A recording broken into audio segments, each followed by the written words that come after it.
Iniimbestigahan ng mga otoridad ang isang call center sa Cebu City na isa umanong scam hub.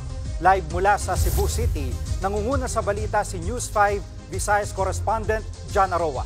John, kumusta ang investigasyon? Tukoy na ng mga pulis sa pagkakakilanlan ng mga sangkot sa nag-viral scam hub dito sa Cebu City.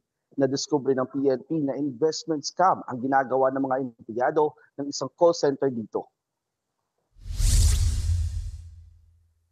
Nag-viral ang video na pinost ng isang vlogger matapos niyang i-hack ang buong computer system at mga CCTV ng naturang call center.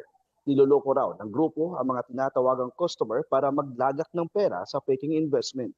Nasa $70,000 kada buwan o halos 4 na milyong piso ang nakuha ng mga scammer sa kanilang mga customer na karamihan ay galing sa Amerika.